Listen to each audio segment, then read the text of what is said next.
Y qué bueno es estar aquí reunidos, ¿verdad? Nada más como 3 o 4 estuvieron atentos a eso. Qué bueno es estar aquí reunidos en la presencia de Dios y en la presencia también de nuestros hermanos que Dios nos ha concedido la bendición, la oportunidad de estar en esta iglesia de Vida Nueva para el Mundo, zona sur, en este lugar tan hermoso que Dios nos ha dado la oportunidad también de estar aquí muy cómodamente para adorarle, para exaltarle, para escuchar la voz de Dios. Y esto es de verdad una grande bendición que tenemos que agradecerle al Señor. Hemos estado estudiando acerca de el libro de Nehemías, hemos dado una introducción larga para que llegue de una vez por todas el tiempo de la restauración. Así hemos titulado esta serie, La Restauración. Y bueno, llegamos aquí a Nehemías capítulo 3, que la semana pasada nuestro pastor Josué nos compartía los primeros 5 versículos, en donde vemos que es el tiempo de ponerse a trabajar. Después de 140 años de muchas vicisitudes, de acontecimientos extraños, 140 años de que inicia el cumplimiento de la promesa de Dios, pero que de forma impresionante se hace parte de la restauración que se tenía que hacer, pero de repente se abandona. Se restaura el templo y se vuelve a abandonar. Se restaura la adoración y se vuelve a abandonar. Y ahí nos damos cuenta cómo a lo largo de la Biblia el Señor nos muestra de la grave afectación del pecado en la vida del hombre, en donde lo lógico a nivel humano y que a veces resulta hasta frustrante es que si hemos recibido un bien tan hermoso de parte de Dios, una bendición tan hermosa, una misericordia y bondad, pues que permanezcamos en eso. Pero no sucede así. Lo desagradable del asunto es que nos apartamos, dejamos de hacer lo que Dios nos encarga. Es tan fácil, se vuelve tan a la mano el no continuar, el no permanecer, que le sucedió a Israel, pero le ha sucedido a la iglesia de Cristo también. Nos ha sucedido a muchos de nosotros. Dios quiere que aquellos que hemos caído en cuestiones de frustración y que hemos abandonado, que no nos hemos activado, que hemos tenido problemas y que hemos dado pasos atrás a la hora de realizarlo, lo hemos dejado a la mitad tal vez. Cualquiera que sea nuestra situación, pero que hemos abandonado lo que Dios nos ha puesto en nuestras manos para hacer, entender que Dios es fiel y que Él va a cumplir y completar sus promesas, y que nosotros debemos de comenzar a ponernos ahí, despertar a este llamado de Dios. Es el tiempo en el que tenemos que identificar que el Señor ya envió a un Nehemías a nuestras vidas. Ese Nehemías que fue ante el rey a interceder por el pueblo de Dios, y que ahora, debido a eso, tenemos grandes beneficios. Gracias a que Jesucristo fue a la cruz del Calvario y derramó su sangre preciosa, y que esa sangre fue presentada ante el trono, ante el altar, delante del Padre, y que fue aceptable eso. Y la demostración de esa aceptación de la sangre de Cristo fue que Jesucristo fue levantado entre los muertos, y que ese es el sello del perdón de nuestros pecados y de nuestra justificación, como bien nos explicaba hace un momento Hugo. No tan solo quedamos como en un neutro, en un ya no hice nada, mis pecados perdonados, que eso es maravilloso, limpiados, purificados, sino que ahora somos justificados, nos reviste la justicia de Cristo. Ese es nuestro Nehemías, esa intercesión ante el Padre, ante el Rey del universo, en el cual nos da beneficios. Somos hijos y hijos herederos, herederos de Dios y coherederos juntamente con Cristo. Esto es maravilloso, hermano. Esto es hermoso.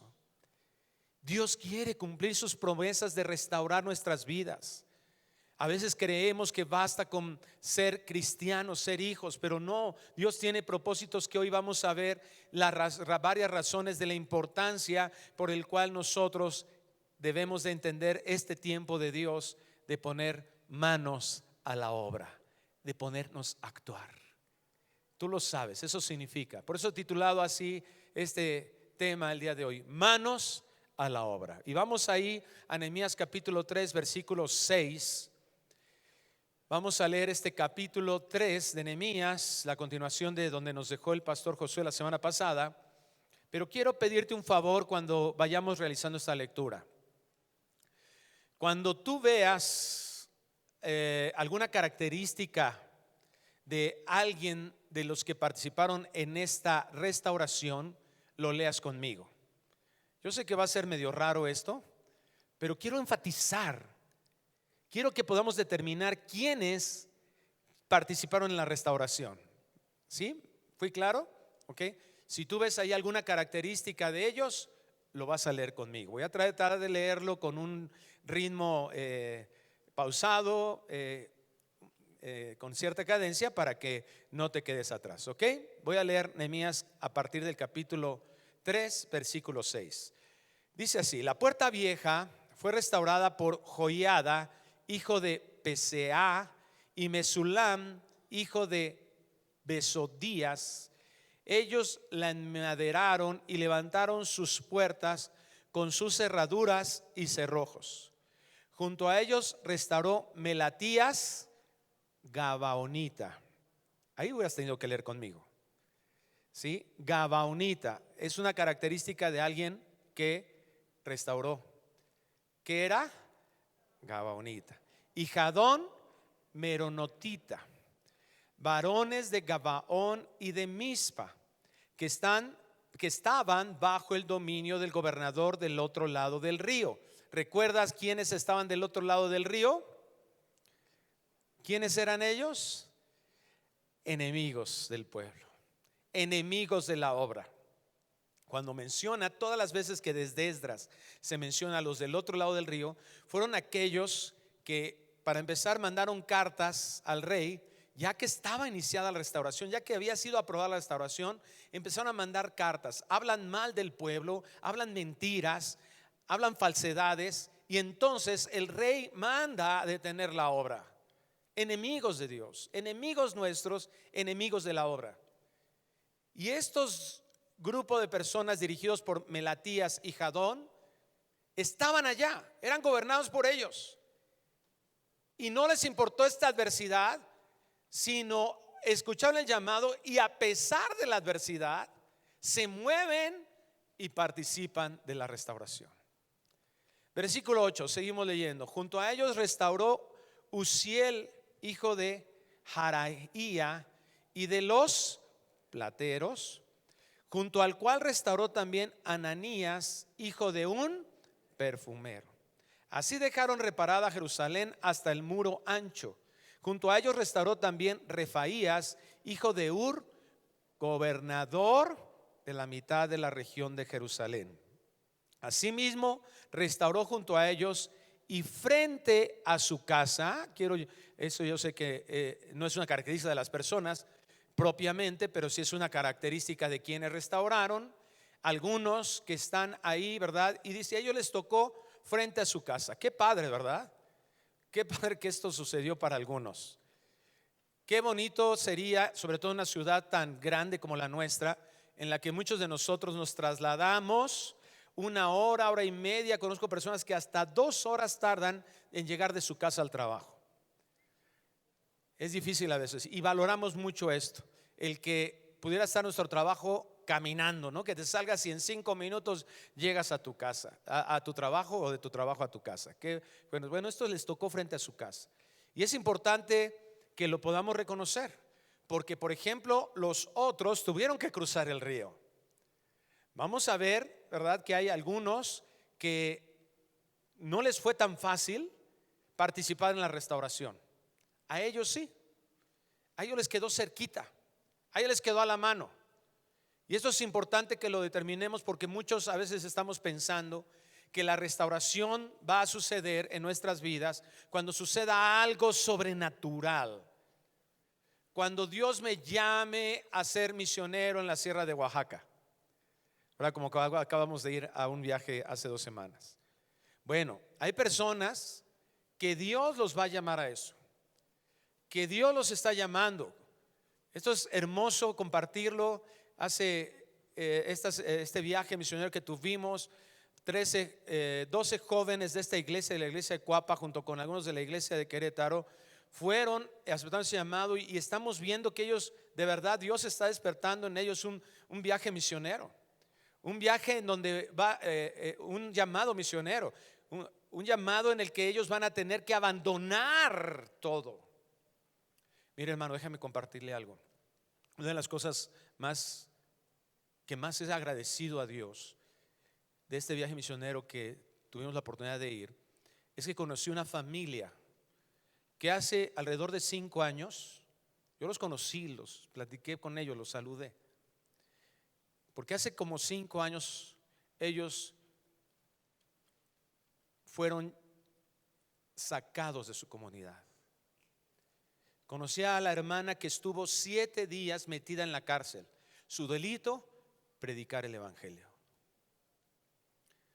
Había una comunidad que se llama Monte Oreb, que eso sucedió hace 60 años. Fueron expulsados de esa comunidad donde ellos vivían, y ellos se ponen en este lugar, ¿verdad?, del otro lado del cerro donde vivían, y ellos convertidos al Señor, creyentes, ahora dicen: vamos a vivir aquí, el Señor nos va a proveer, el Señor es fiel con nosotros, y fundaron ahora este pueblo que se llama Monte Oreb, donde todos ellos, toda esta comunidad, se dicen cristianos evangélicos. Ahí estuvimos haciendo un evento junto con ellos, y fue una experiencia hermosa. Algunos de los muchachos que estuvieron atendiendo a los niños en este evento dice: conocí a un niño, hermano, que creo que se sabe más textos que yo. Fue una experiencia linda.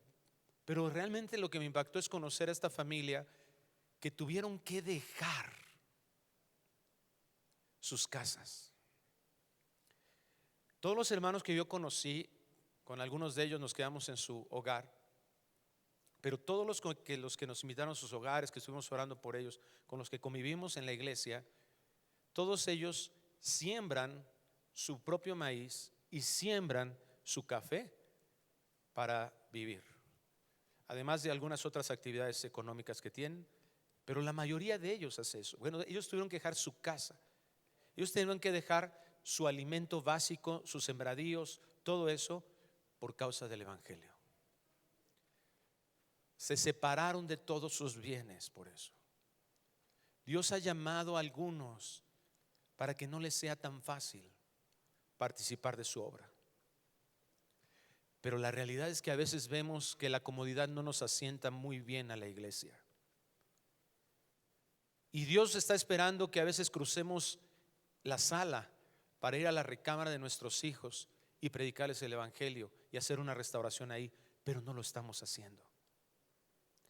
A veces Dios está esperando que crucemos la calle, pero muchos de nosotros, aún con esas facilidades, no lo estamos haciendo. Y Dios quiere que, si hay quienes frente a su casa requiere una restauración, y te está invitando a que la hagamos. Versículo 11 dice: Malquías, hijo de Harim, y Jasub, hijo de Pahat Moab, restauraron otro tramo y la torre de los hornos. Junto a ellos restauró Salum, hijo de Jalojés, gobernador de la mitad de la región de Jerusalén, él con sus hijas. Fíjate, qué hermoso. Ve viendo qué características tienen ellos, ¿verdad? Ya vimos con el pastor Josué que las 2 primeras puertas principalmente las restauraron sacerdotes. Aquí ya hablamos de algunos, ¿verdad?, que venían del otro lado. Ahora ya hablamos de un gobernador, pero él también, las hijas participaron de eso. Es decir, esto no es solamente para hombres, No es solamente para los varones, los líderes. Claro, nosotros tenemos que ser el ejemplo, la cabeza, eso significa. Pero también mujeres requerimos entender que todos nosotros, como también estas hijas, participemos de la restauración. Versículo 13 dice: la puerta del valle la restauró Hanún con los moradores de Zanoa. Ellos la reedificaron y levantaron sus puertas con sus cerraduras y sus cerrojos, y 1000 codos del muro hasta la puerta del muladar. Reedificó la puerta del muladar Malquías, hijo de Recab, y que era gobernador de la provincia de Bet Aquerem. Él la reedificó y levantó sus puertas, sus cerraduras y sus cerrojos. Salum, hijo de Colhose, gobernador de la región de Mizpa, restauró la puerta de la fuente. Él la reedificó y la enmaderó y levantó sus puertas, sus cerraduras y sus cerrojos. Y el muro del estanque de Siloé hacia el huerto del rey y hasta las gradas que descienden de la ciudad de David. Después de él restauró Nehemías, hijo de Azbuc, gobernador de la mitad de la región de Bet-Sur, hasta delante de los sepulcros de David y hasta el estanque labrado y hasta la casa de los valientes. Versículo 17. Tras él restauraron los levitas, Rehum, hijo de Bani, y junto a él restauró a Asabías, gobernador, otro gobernador de la mitad de la región de Keila por su región. Después de él restauraron sus hermanos Babai, hijo de Enadad, gobernador de la mitad de la región de Keila. Junto a él restauró Eser, hijo de Jesúa, gobernador de Mizpa, otro tramo frente a la subida de la armería de la esquina. Cierre sus ojos un momento. Padre, pedimos porque tu palabra, que fue dada para nuestra educación, para nuestra exhortación, para darnos ánimo, para redarguirnos, para instruirnos. Sabemos que está aquí no por una casualidad, sino hay un propósito. Dios, ayúdanos para que esta palabra, no pensemos que se escribió hace más de 2500 años para aquellos que vivían ahí, sino está dada para nosotros. Ayúdanos a comprender lo que tú quieres decirnos a través de ella, pero sobre todo que tomemos decisiones importantes. Que la apatía, la pasividad, que a muchos de nosotros nos han dominado, que todos esos pensamientos para justificar nuestra forma de vivir sin obedecerte, sea en este momento a través de tu palabra, con tu palabra, mostrar cuántos pensamientos e intenciones de nuestro corazón tienen que ser expuestos para que nos concedas un verdadero arrepentimiento. Ayúdanos a entender, Dios, qué tanto estamos desperdiciando nuestras vidas al no poner manos en la obra o manos en tu obra, en lo que a ti te place que hagamos. Eso solo lo puedes hacer tú, Señor. Pedimos que así se realice y pueda haber realmente un avivamiento en medio de tu pueblo para que tu nombre sea glorificado. Te lo pedimos en el nombre precioso de Cristo Jesús, y la iglesia decimos amén. ¿Quiénes participan en la restauración? Todos. No hay una característica de alguien que pueda decirse no, este no. Tú puedes ver de cualquier nivel social, de cualquier nivel espiritual, sacerdote, sumo sacerdote. Vamos a ver en un momento más que vamos a encontrar todavía más en el capítulo. Pero se llama a todo el pueblo de Dios a poner manos en la obra. A todos. Si tú eres un hijo de Dios, dice Romanos 8:28, que hay un propósito para tu vida. Y ese propósito es poner manos a la obra. Dios quiere que nosotros tomemos la decisión de una vez por todas de desechar la pasividad.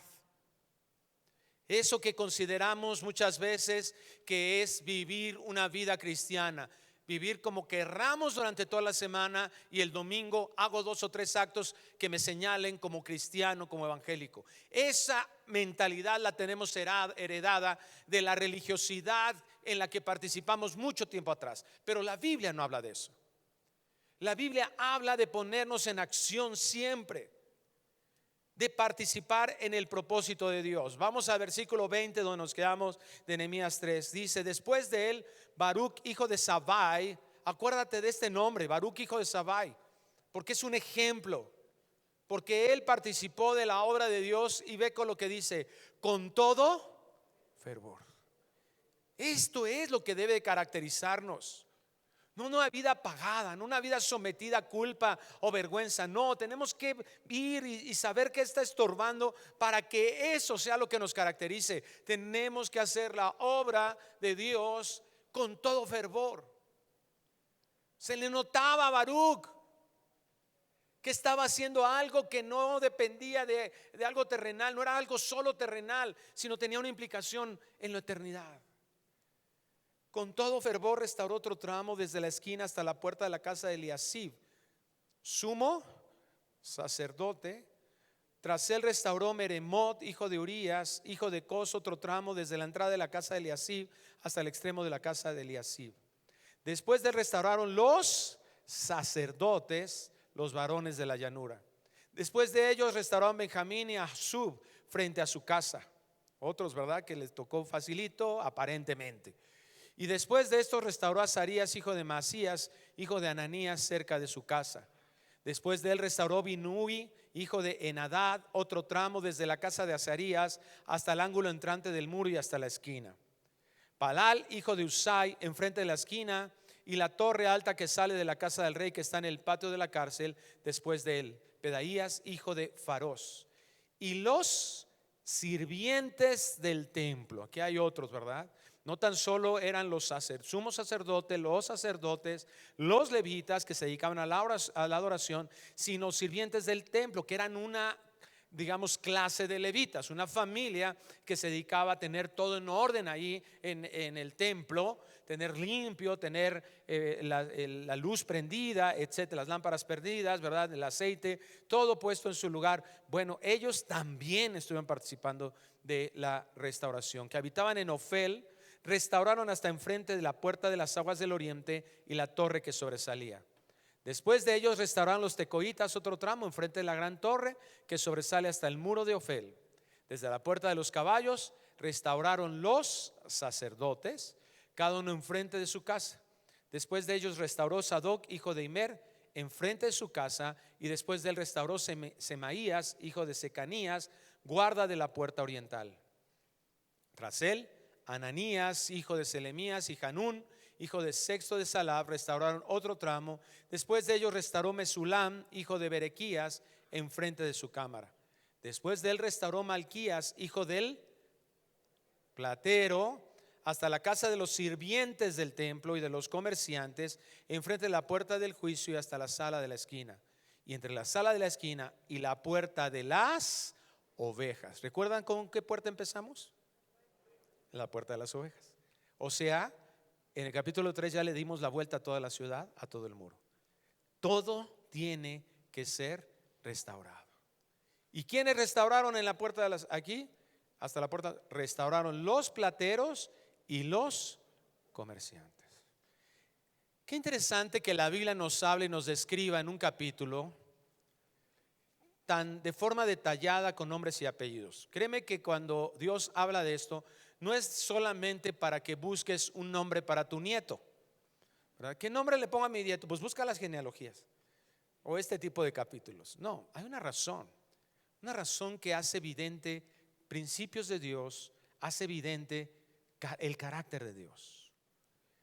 Cuando yo leía esto, hermano, me recordaba Génesis 1 en la forma de lo que se le llama el imperativo divino, el fiat de Dios. ¿Qué significa eso? Que si tú analizas cada una de las partes que se describen en la creación, ¿qué es lo que sucede? Dijo Dios, sea la luz, y fue la luz. Y a veces nos preguntamos, bueno, ¿por qué? Si Dios pudo haber dicho, sea el muro, ¿y qué hubiera pasado? Se restaura el muro. Dios podría arreglar todas las cosas con su voz. Dios podía arreglar nuestras vidas en un solo instante con su voz, nuestra forma de pensar, nuestros problemas, todo. Pero Dios nos está mostrando que esa no es su forma. Dios decidió que nosotros participáramos, que metiéramos las manos. La restauración no se hace a nuestra manera, se hace a la manera de Dios. Y esto es muy importante que lo reconozcamos, porque muchos de nosotros somos muy anárquicos en nuestras vidas. Hacemos lo que mejor nos parece. Dios te puso ahí como una autoridad en tu negocio, te puso ahí como una autoridad en tu casa, en la iglesia. Y muchos de nosotros, en lugar de hacerlo, decimos, no, voy a esperar mejor que Dios lo haga. Voy a orar para que el Señor mejor cambie esta situación o cambie esto otro. Tenemos que buscar la sabiduría de Dios, porque hay cosas que Dios nos ha encargado. Tú no puedes decir, ¿verdad?, que a tus hijos, por ejemplo, Dios les encargó que alguien más los discipline y amenaces a tu hijo, ¿verdad? Le voy a decir a la maestra de escuela dominical que no me estás obedeciendo. No, eso me lo encargó a mi Dios. Disciplina a tus hijos, dice en la carta a los Efesios, con la disciplina del Señor. Hijos, obedecer a vuestros padres. Honra a tu padre, a tu madre. Hay cosas que Dios nos encargó como padres. Ellos tienen que aprender a reconocer una autoridad, honrarla y obedecerla. Y esa autoridad soy yo. Y si yo me quito de hacer eso y digo, voy a orar, entonces mira, ahora todo lo que quieras, con todo respeto. Pero a veces no entendemos que Dios, ¿verdad?, escucha nuestras oraciones y nos vuelve a contestar. Ok, ya escuché tu oración, oraslo. La restauración se hace a la manera de Dios, no a la nuestra, y hay que hacerlo. ¿Quiénes participan de la restauración? Clérigos, familias, comerciantes, artesanos, gobernadores, adoradores, sirvientes, todos. ¿Y eso qué nos enseña? Lo mismo que nos enseña también en el Nuevo Testamento el Señor, que la obra de Dios, la iglesia, no es un líder. La iglesia y la obra de Dios no depende de un superhéroe llamado pastor. La iglesia no está formada solo por el liderazgo. La iglesia, para que funcione, su funcionalidad de iglesia, de cuerpo, no depende solo de la cabeza. El llamado es para cada uno de nosotros. Dios desde esta época usa a su pueblo para hacer su obra. No solo a los pastores, no solo a los líderes. Si tú examinas, y esto llévatelo tarea, en la semana busca en tu concordancia, busca ahí palabras, ¿verdad?, que hablen de lo que llamamos teológicamente mutualidad cristiana. ¿Qué significa eso? Busca donde dice la escritura unos a otros. Y te vas a dar cuenta que ahí está la exhortación, la amonestación, el animar, el orar. Y eso nos incluye a todos. Tenemos la falsa idea de que si el pastor, ¿verdad?, es un conferencista internacional, ahí voy a estar en esa iglesia. Pero realmente cuando tenemos ese pensamiento, ¿sabes qué estamos haciendo? Estoy recargando mi responsabilidad, me estoy quitando mi responsabilidad y se la estoy recargando al pastor, porque eso es lo más fácil, lo más cómodo. Y somos idólatras de la comodidad. No, Señor, el llamado es para ti, el llamado es para mí. La conformación de la iglesia es en función de lo que Dios va a usar en cada uno de nosotros. ¿Por qué nos congregamos? Dice Hebreos 10 que nos congregamos. No debemos dejar de congregarnos, porque ahí en esa congregación se va a estimular el amor y las buenas obras. Dios quiere usar nuestras vidas para bendecir a otros. Ese es el propósito de la iglesia. Hay otro propósito importante. Dios hace evidente su poder extraordinario a través de personas ordinarias. Tú encontraste en la lista, que eso me llamó también la atención, encontraste en la lista del capítulo 3 algún albañil, algún carpintero, algún cerrajero. Yo no dudo que ellos puedan saber de esas cosas, pero no hay una lista de eso. No hay expertos. No hay albañiles reconstruyendo el muro, no hay ingenieros. No se está llamando a profesionales. Mira lo que dice 1 Corintios 1:26. Nos afirma el Señor que la participación en esta obra es para todos. Y por supuesto que tenemos que prepararnos. No estoy diciendo, pues participa en la obra y pues así como. No, Dios nos está capacitando y esta es parte de la capacitación que Dios nos está enseñando, que renunciemos a nosotros mismos. 1 Corintios 1:26 dice, pues mirad. Cuando la Biblia dice mirad, ¿qué está diciendo? Pon atención. ¿Sí? Si el hermano que está junto a ti, después de leer un capítulo de Nehemías de un chorro de nombres, está cabeceando, dile, mira. En el nombre del Señor. Hay un llamado de Dios, algo importante. Hermanos, hijos, está hablando de hijos de Dios. Vuestra vocación, pon atención en tu vocación. ¿Qué significa eso? ¿A qué fuiste llamado? Lo que les decía yo del viaje misionero. Ese viaje misionero nos empezó a hacer mirar cuál es la vocación de estos jóvenes en la obra de Dios. Y que el Señor vaya confirmando eso. Como iglesia nosotros tenemos que estar conscientes que vamos a apoyar eso, a esos misioneros. Esa es nuestra visión, a donde Dios los mande. El mes que entra regresa mi sobrino, él fue parte de esta iglesia y hoy Dios lo llamó, ¿verdad?, a misiones. Él dejó su carrera, dejó todo. En su momento de exactamente cuando Dios empezó a acelerar, permitió que se acelerara su carrera profesional. Acababa de cambiar de trabajo, le habían aumentado el sueldo a lo que él había pedido, ¿verdad? ¿Cuántos soñamos con eso? Quiero ganar eso. Sí, se lo dieron. En ese momento Dios lo llama, deja todo atrás y se va a prepararse como misionero. Hace un tiempo estuvo en las misiones en Kenia, ¿verdad? Estuvo ahí en África. Tenemos que darnos cuenta que todos nosotros tenemos una vocación. Aquí no hay exclusión.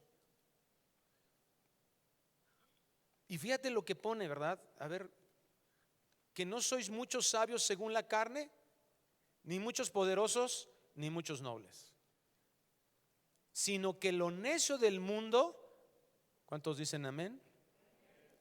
Escogió Dios para avergonzar a los sabios. Y lo débil del mundo, ¿cuántos dicen amén? Con su manita levantada, ¿verdad? Escogió Dios para avergonzar a lo fuerte. Y si tú no dijiste amén, yo lo digo por ti por la siguiente. Y lo vil del mundo, ahí le entramos todos. Y lo menospreciado escogió Dios, y lo que no es, para deshacer lo que es, a fin de que nadie se jacte en su presencia. Fíjate qué interesante lo que dice Pablo, porque nadie vamos a llegar delante del Señor o vamos a llegar al cielo bien orgullosos, decir, Pedro, mira, llegué aquí porque tuve fe. Y Pedro va a decir, ¿no leíste Efesios 2, 8 y 9?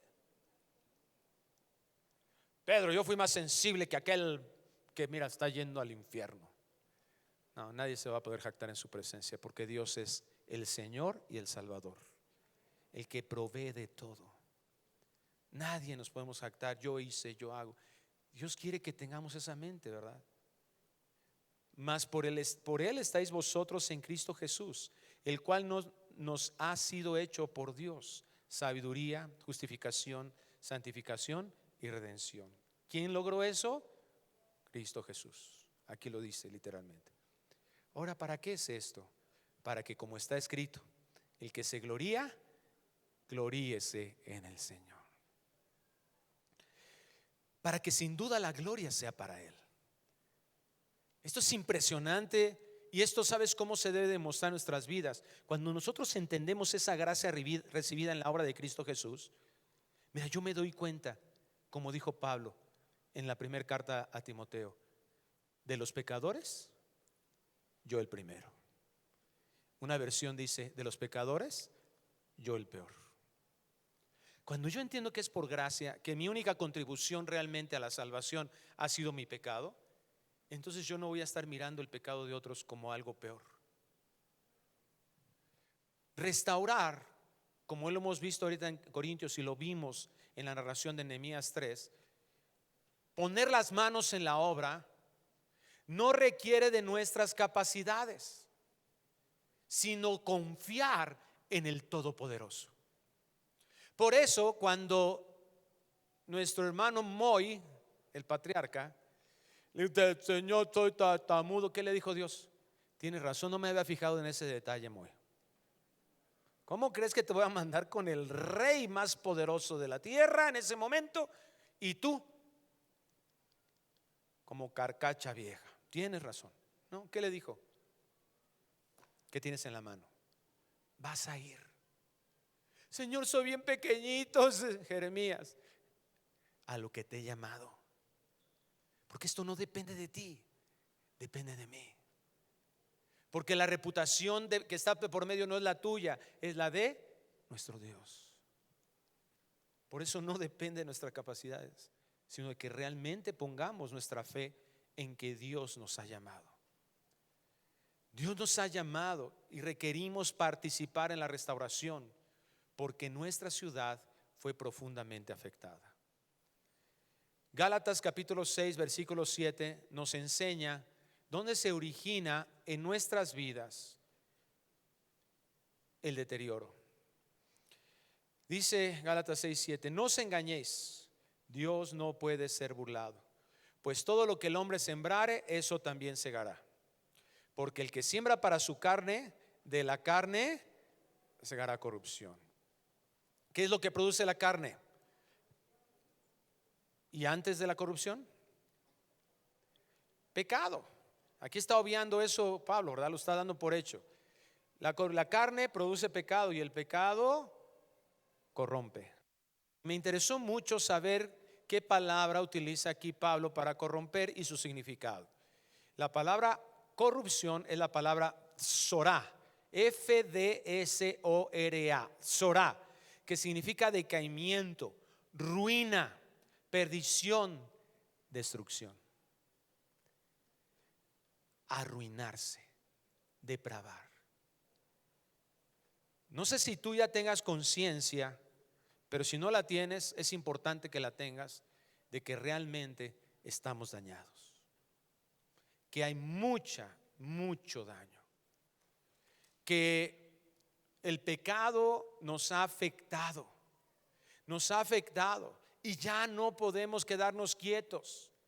Es una realidad el gran daño que el pecado trae al corazón, en nuestra mente, en nuestros deseos, en nuestra voluntad, en la forma en que estamos tomando decisiones en nuestras vidas.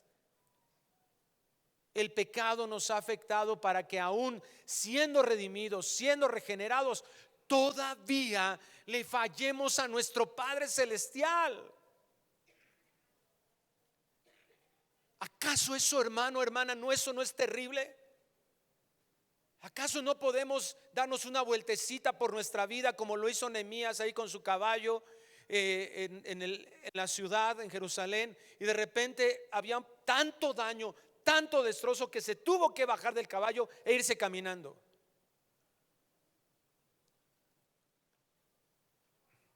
El daño es profundo, pero también tenemos que estar conscientes que Dios permite la destrucción. ¿Para qué? Para que haya una verdadera renovación.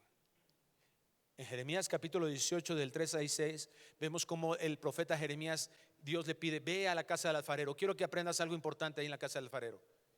Y dice que entra a la casa del alfarero y estaba él haciendo ahí con su rueda, haciendo una vasija, y vio que la vasija no se hizo bien. ¿Y qué hizo el alfarero? La destruyó. No pienses que has llegado a este punto de tu vida en el que pueda estar cosas en tu corazón destrozadas, en el que no puedes distinguir entre lo bueno y lo malo y te cuesta mucho trabajo, en que tú sigues habituado a situaciones de pecado. No pienses que tu familia se ha deteriorado, sea a través del divorcio, a través de la separación, a través de el maltrato que se tienen uno con otro. No pienses de ninguna manera que tu negocio no está bien, que tu trabajo, tu economía no está bien y que esto está fuera del control de Dios. Lo que dice el versículo 6, fíjate lo que dice: no podré yo hacer de vosotros como este alfarero, oh casa de Israel. Jeremías 18:6 estoy leyendo. Díjose Jehová: he aquí como el barro en la mano del alfarero, así sois vosotros en mi mano, oh casa de Israel. Es doloroso, el proceso no fácil, pero necesario. El problema es que a veces nos vemos como vasijas terminadas y usables, engañados por nuestra propia forma de determinar las cosas, pero hay muchas grietas que a veces no alcanzamos a percibir y que Dios no puede usarnos de esa manera, y Dios quiere usar nuestras vidas. Dios quiere que nosotros participemos, todos nosotros participemos en la restauración. Ahora rápidamente, porque ya se me acabó el tiempo, ¿en qué áreas se necesita restaurar? Todas las áreas han sido afectadas por el pecado. Número 1, en lo personal. Número 2, en lo moral.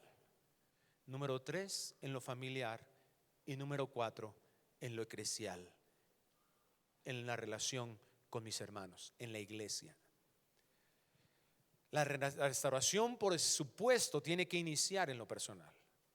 En Isaías 61:1, vamos a ir rápidamente, porque ahí nos dice la razón por la que vino Cristo. De hecho, en Lucas 4:21 nos narra ahí el evangelio que Cristo, al iniciar su ministerio, va a la sinagoga, se pone ahí de pie, abre el rollo ahí en Isaías 61 y lee esta porción de la escritura, y luego deja el rollo y dice: hoy se ha cumplido esta escritura delante de vosotros. En Cristo inicia la restauración. Fíjate lo que dice Isaías 61:1. Pero esto es primero algo personal. El Espíritu de Jehová, el Señor, está sobre mí, porque me ungió Jehová, me ha enviado a predicar buenas nuevas a los abatidos, a vendar a los quebrantados de... El quebrantamiento está allí, en mi forma de pensar, en la forma en que yo decido, mi voluntad, ahí en mis deseos, en lo que todavía deseo. Eso es lo que requiere ser restaurado. A publicar libertad a los cautivos y a los presos, apertura de la cárcel. A proclamar el año de la buena voluntad de Jehová, el día de venganza del Dios nuestro. A consolar a todos los enlutados, a ordenar que a los afligidos de Sión se les dé gloria en lugar de ceniza, óleo de gozo en lugar de luto, manto de alegría en lugar del espíritu angustiado, y serán llamados árboles de justicia, plantío de Jehová para gloria suya. Reedificarán las ruinas antiguas y levantarán los asolamientos primeros, y restaurarán las ciudades arruinadas, los escombros y de muchas generaciones. En Cristo es posible la restauración del corazón corrompido por el pecado. Todo eso que se ha dañado. Ahora, ¿qué tenemos? Dios no nos deja solamente, ¿verdad? Bueno, pues restaura, y volteamos y decimos: bueno, pues Señor, pues yo soy platero, no soy albañil, no soy carpintero, nunca he pintado una puerta, no he hecho nada. Bueno, Dios nos deja dos cosas importantes. Romanos 8:29 nos deja un modelo a seguir. ¿Hacia dónde nos dirigimos? ¿Dónde se tiene, dónde vemos eso, esa imagen de lo que se tiene que el terminar? ¿Cómo tiene que hacerse, hacia dónde dirigirse toda esta restauración? Dice Romanos 8:29: porque a los que antes conoció, también los predestinó para que fuesen hechos conforme a la imagen de su Hijo, para que Él sea el primogénito. Esta palabra primogénito significa también modelo entre muchos hermanos. Dios nos dejó este modelo. ¿Hacia dónde nos dirigimos? A ser como Cristo. Ahí está. Y si no somos como Cristo, hermano, no tenemos que estar buscando una justificación para eso. Oye, es que yo no estoy amando a mi esposa como Cristo amó a la iglesia. Mejor me voy. Seguimos con la comodidad, ¿te das cuenta? Eso no es lo más fácil. Bueno, de hecho, si lo analizas objetivamente, eso es lo más difícil, porque lo más fácil es depender del poder de nuestro Dios. Pero hay una oposición dentro de nosotros, como ya lo vimos, que es carne. ¿Qué tenemos que hacer? cuando yo puedo distinguir aquellas cosas que no están siendo como Cristo, es una obra de misericordia de Dios en la cual nos está diciendo, aquí está la diferencia. Si tú no te sujetas a tu esposo como la iglesia sujeta a Cristo, entonces tú no estás valorando la sujeción que la iglesia tiene por Cristo. Si tú no honras a tu padre y a tu madre, tú no estás valorando de ninguna manera la importancia de honrar a un Padre Celestial. En todas estas cosas se glorifica a Dios.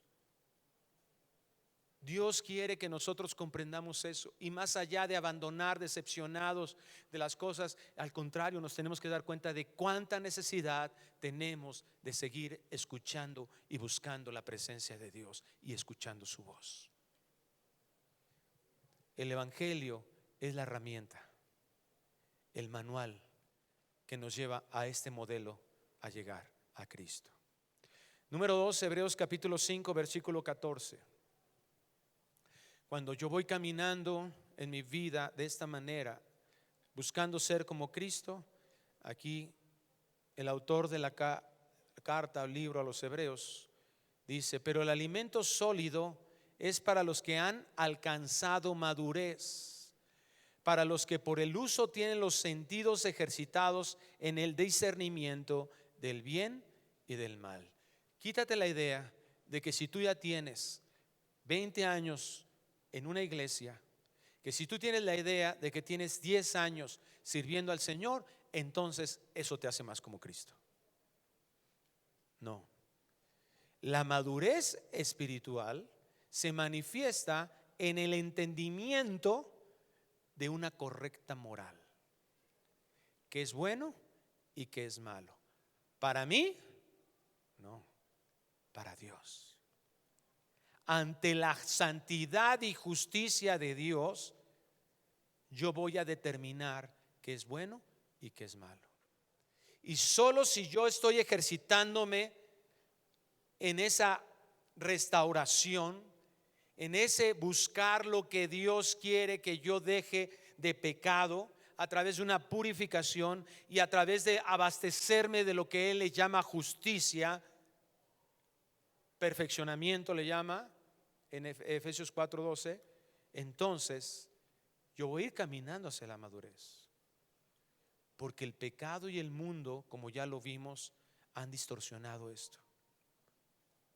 Dios nos está llamando a vivir sabiamente, y esto significa conocer la palabra de Dios, conocer lo que a Dios le agrada y aplicarlo a nuestras vidas en todas las áreas. Tú no puedes decir, bueno, yo necesito aplicar esto en mi matrimonio, ok, está bien, está una restauración. No, también lo tienes que aplicar en tus negocios, en tus finanzas. También lo tienes que aplicar en la forma en que tú estás conviviendo con otras personas. Y eso va a afectar directamente, por supuesto, a nuestra familia. Y por eso el punto 3 de restauración nos lleva a eso. Porque estos dos, ¿verdad? El ir caminando en una restauración personal, eso me lleva, como dice aquí, a una madurez espiritual, y ese discernimiento entre lo bueno y lo malo me va a llevar a la esperanza de una restauración familiar. Esto va a afectar a los que están cerca de mí, y los que están más cerca de mí es nuestra familia. En Hechos capítulo 16, versículo 31, vemos la historia de un celador, de un carcelero. Los apóstoles son llevados ahí a la cárcel por predicar el evangelio. Son liberados por el poder de Dios. Y como este hombre sabe que esa situación de que se salían los encarcelados dependía de su muerte, dijo: no, yo no voy a permitir que me hagan sufrir. Y entonces él busca suicidarse, enterrándose, cayendo sobre su propia espada. Y los apóstoles lo ven y lo detienen, y le dan estas palabras de esperanza. Le dice: cree en el Señor Jesucristo y serás salvo tú y tu casa. Y el versículo 32 dice: y le hablaron la palabra del Señor a él y a todos los que estaban en su casa. Algunas personas determinan que esta es una promesa de Dios para los hijos de Dios. No lo es así. Hechos es un libro de narración histórica, no doctrinal, que tenemos que tener mucho cuidado. Pero sí es un modelo del carácter misericordioso de Dios. Nosotros vemos aquí que si nosotros hacemos lo que nos corresponde, nuestra esperanza, ¿cuál es? Que Dios va a restaurar también nuestra casa. En la medida que nosotros, no tan solo, porque a veces tenemos esa idea, papás, quiero hacerles este llamado. No es que esté mal que tú digas a tus hijos: vente, vamos a la iglesia. Pero a veces creemos que traer a nuestros hijos a la iglesia es suficiente.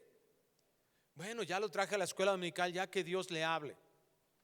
No, la responsabilidad, dice aquí, es de que nosotros les llevemos, les hablemos la palabra del Señor, que les enseñemos con nuestra propia boca qué es el evangelio. Pero lo más importante, además de predicarles el evangelio, que son las semillas que sembramos en sus corazones para que soberanamente el Espíritu Santo les dé vida, lo más importante es que en la medida que nosotros vivamos en congruencia con el evangelio, eso impactará nuestra casa. No es malo que los traigas a la iglesia, pero no es suficiente. Es muy bueno que además les prediques el evangelio. Pero si tú le dices a tu hijo que Dios por gracia te ha perdonado, pero ves que todo el tiempo, tus hijos ven que todo el tiempo somos ásperos entre nosotros como matrimonio. Todo el tiempo llegas a tu casa a quejarte: no, es que la iglesia me hicieron y todo el tiempo llegas de tu trabajo, cada vez que llegas a tu trabajo y tienes un problema: no, es que ese jefe. ¿Sabes qué va a pasar? Que tu hijo te va a decir: ¿quién, papá? Mi jefe. ¿Lo matamos? ¿Agarramos palos sobre de él? Porque es nuestra naturaleza. Pero si ellos te ven que puedes estar sufriendo agravios, injusticias, que dicho en un paréntesis, las mismas que todos nosotros cometemos con otros, pero en lugar de que lo único que salga de tu boca es queja, y que ellos no tan solo escuchen de ti, sino vean que tú les has perdonado como tú fuiste perdonado, eso es modelar el evangelio. Platícales el evangelio, pero busca con todo tu corazón que ellos lo vean en acción. Y por último, 1 Corintios 14. Ya me pasé de listo con el tiempo.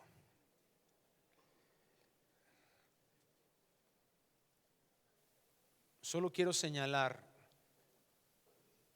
rápidamente, voy a leer el versículo 3 y el versículo 26 y voy a señalar algunas cosas de versículos intermedios entre estos. Dice 1 Corintios 14:3: pero el que profetiza habla a los hombres para edificación, exhortación y consolación. Versículo 4 vuelve a decir: edifica a la iglesia. Versículo 5, ¿verdad? No ser que las interprete para que la iglesia reciba edificación. Versículo 12: dones espirituales, procurad abundar en ellos para edificación de la iglesia. Y déjenme leer el versículo 26. ¿Qué hay, pues, hermanos, cuando os reunís? Cada uno de vosotros tiene salmo, tiene doctrina, tiene lengua, tiene revelación, tiene interpretación.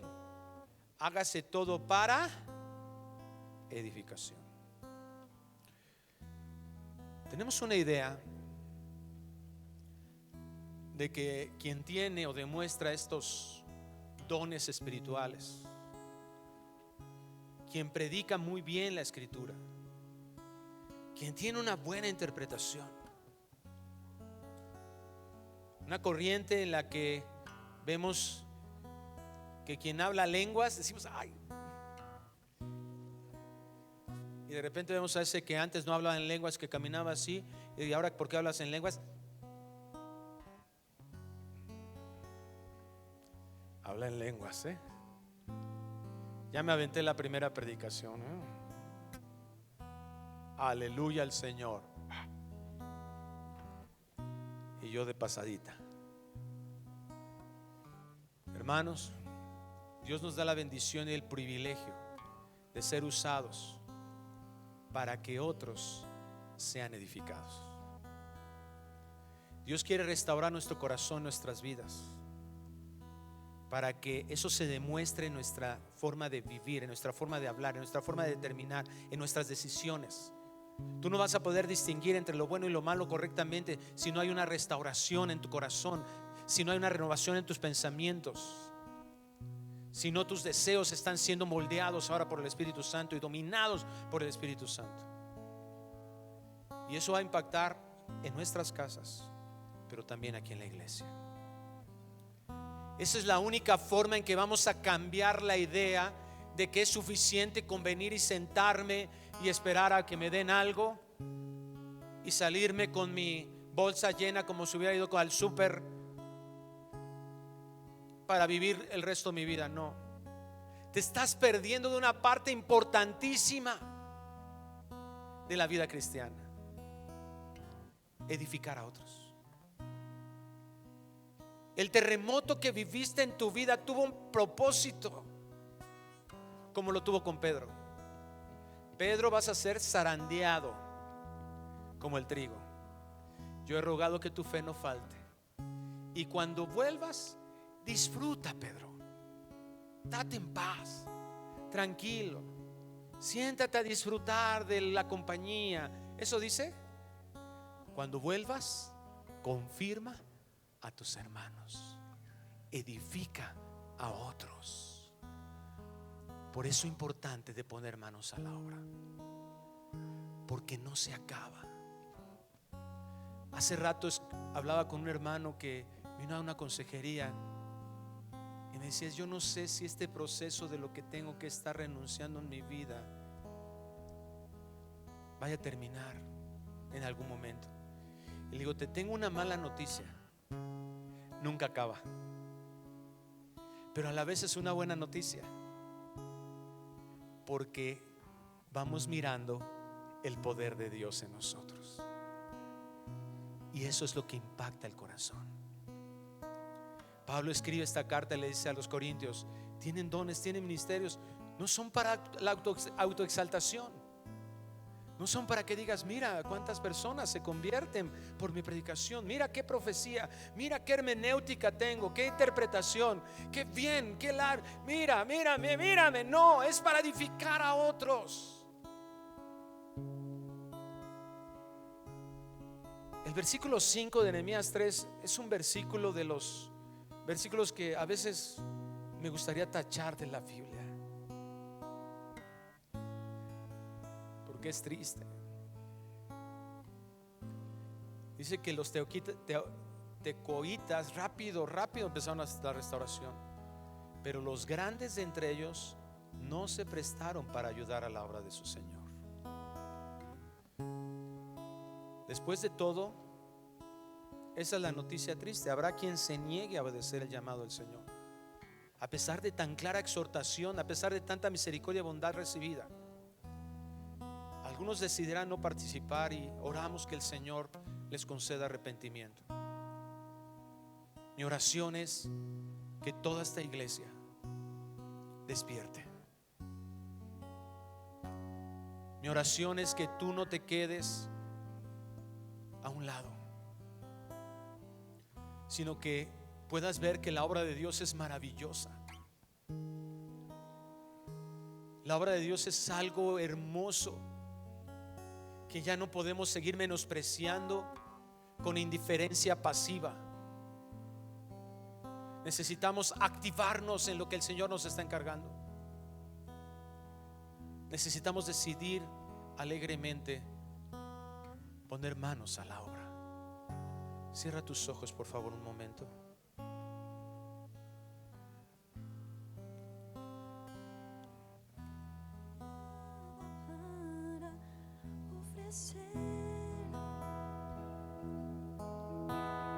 Nada que te pueda sorprender, solo un corazón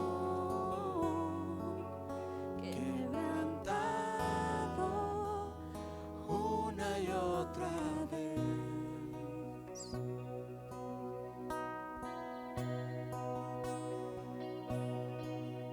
No hay nada que me enamore más, nada que me apasione más, solo tu presencia, solo tu mirada me hace suspirar.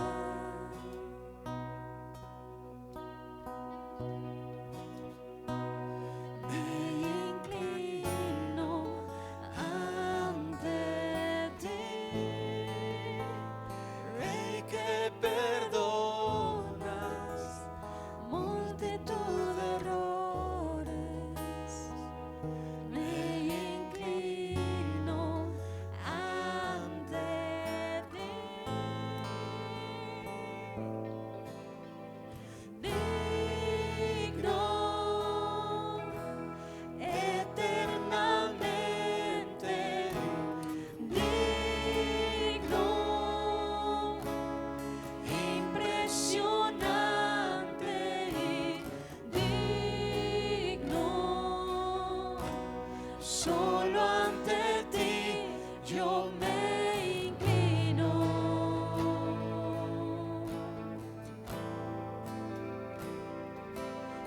Eres digno, eternamente digno, impresionante y digno. Solo ante ti yo me inclino.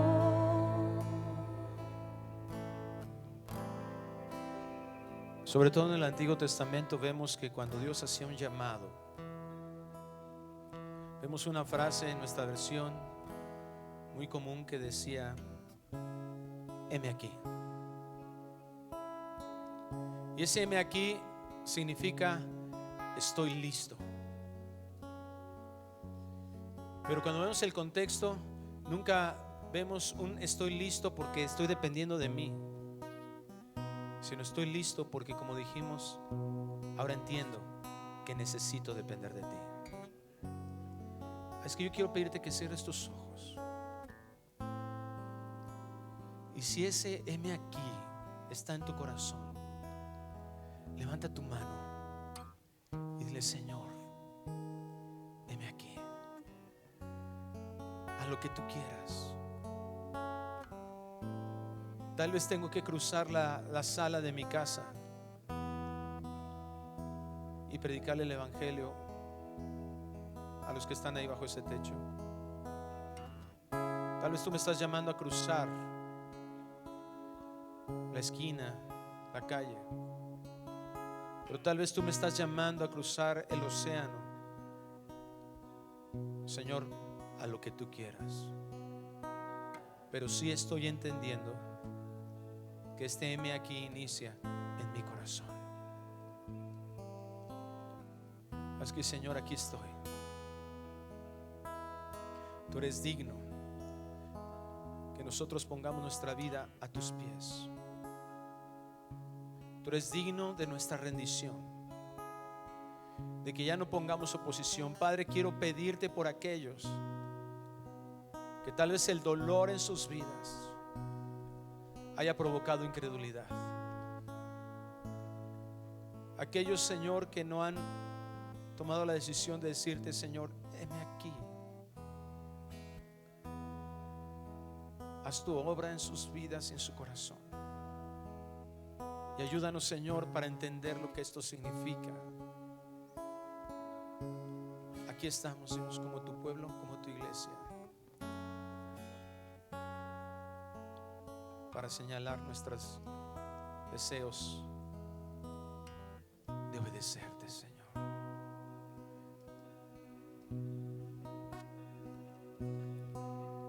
No tengo nada para ofrecer, Cántalo con nosotros.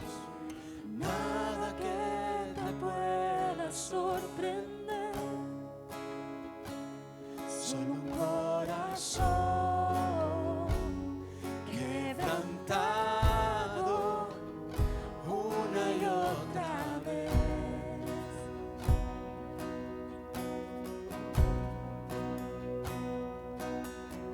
No hay nada que me enamore más, nada que me apasione más, solo tu presencia, solo tu mirada me hace suspirar. Sí, Señor, nos rendimos. Me inclino ante ti, Rey que perdonas multitud de errores.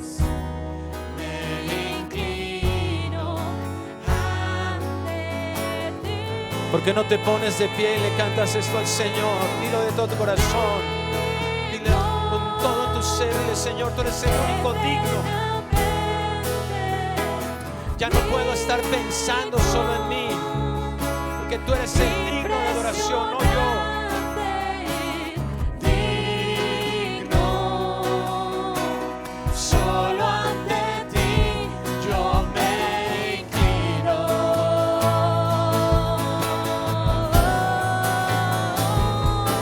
Eres digno,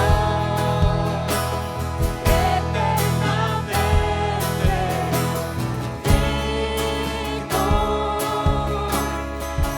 impresionante y digno.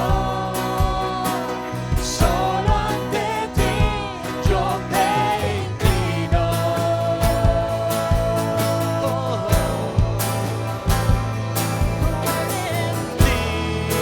Digno, eternamente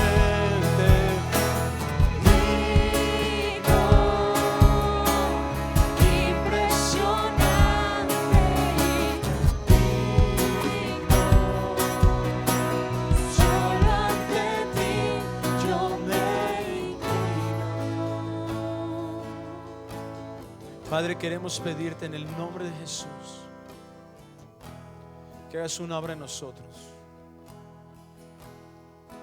Cuánta falta nos hace, Señor, ser como Cristo, amar como Cristo,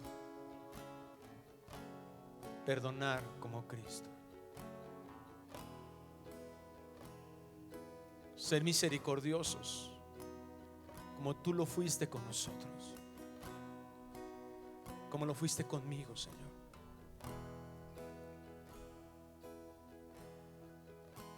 Cuán generoso eres tú, cuánta gracia recibida.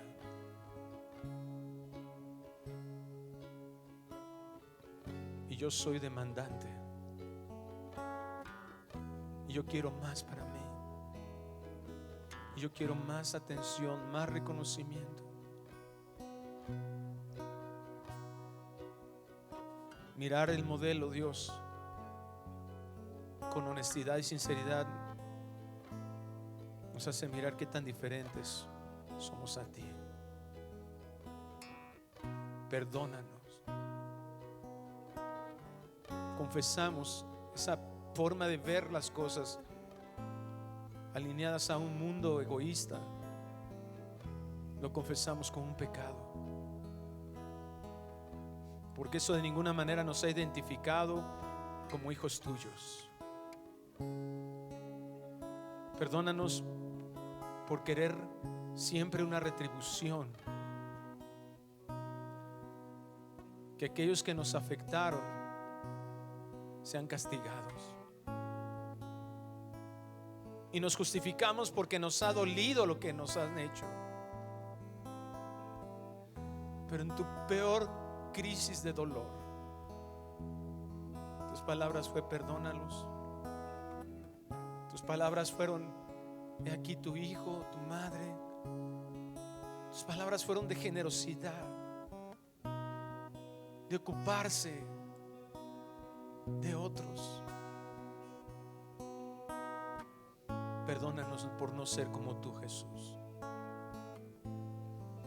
Y nos damos cuenta que hay mucha necesidad de restauración en nuestro corazón. Ayúdanos para que eso sea real. Ayúdanos para no estar esperando que vengan a pedirnos perdón, sino ir y hacer discípulos, enseñándoles, mostrándoles con nuestra vida quién eres tú, todas aquellas cosas que nos has mandado. Y un mandamiento hermoso nos diste: que te amáramos a ti y que amáramos a nuestro prójimo. Estamos tan distantes de eso, Dios, que lo que debería de ser luz se ha vuelto algo opaco. Perdónanos, Dios, y ayúdanos. Perdona nuestro pecado, Dios. Perdona nuestro pecado y sana nuestra tierra. Porque queremos, Señor, ser restaurados para sembrar y haya mucho fruto que te dé gloria a ti. Nos estamos perdiendo de tanto, Dios. Estamos dejando pasar la vida con tantas cosas solo terrenales, cuando nos hemos pensado que todo lo que ganamos es para nuestra satisfacción y no para tu gloria, y no para honrarte a ti. Perdónanos, porque no somos una iglesia que te distinga. No somos una iglesia que se distinga por amarnos los unos a los otros. Estamos sometidos a un individualismo. Ayúdanos, Señor, porque tal vez en este momento no sabemos ni qué hacer, pero por eso nos dices que confiemos en ti. Te pedimos que nos ayudes para que realmente el día de hoy haya una rendición de nuestro corazón y una dependencia a caminar de tu mano, porque esto es, Señor, lo que te dignifica a ti. Te alabamos y te bendecimos, Señor, porque eres digno.